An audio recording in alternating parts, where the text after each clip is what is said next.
კვალიფიკაციის ამაღლება სავარაუდოდ ჭირდება ნამდვილად ამ ხალხს. ფეხბურთში გუნდი რო არ გამოცხადდება 3-0 წაგება ითვლება ხოლმე. დაახლოებით ეგეთი სიტუაცია. შეუძლებელია ამას იუმორის გარეშე შეხედა.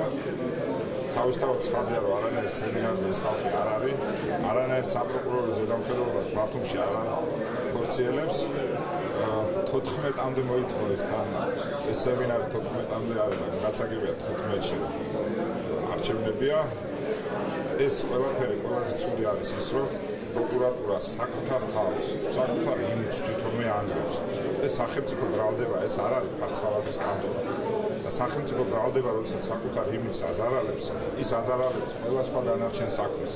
მისი სანდოობის ხარისხი ნულის ქვევითა, როდესაც ასე რაღაცნაირი ბავშვი რო არ მოიქცევა, დამნაშავე ბავშვი რო არ მოიქცევა, ისე იქცევია და ამით ყველაფერი თავისთავად მე მგონი ცხადია.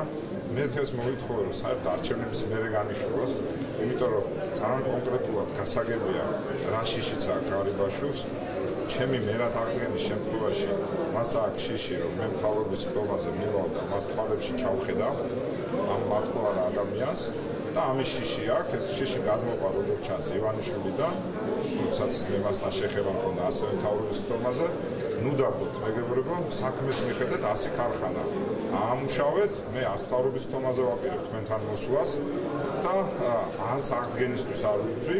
საკონსტიტუციო სასამართლოს გადაწყვეტილება ჩემთვის საკმარისი იყო იმისათვის, რომ ყველა აწი არჩეული მერი და გამგებელი, მათ შორის თქვენ მიერ გაყვანილი, იყოს დაცული აი იმ თავნებობისგან, რა თავნებობასაც დეკემბერში ქონდა ადგილი რამე პარტიზანული მოსამართლეობის წესით, როდესაც არჩეული მერი, ანუ მე გადაყენებული ვიყავი, ამიტომ ეს არის ამ შემთხვევაში მიზანი მიღწეულია, თვითმმართველობა დაცულია ცენტრალური მთავრობის და პროკურატურის დაწოლისაგან და აწი ეხა მშვიდობაში 10 დღე კარგად დაისვენონ ჩვენმა პროკურორებმა. ალბათ ცხელი ზაფხულისთვის ამზადებს მათ გარიბაში.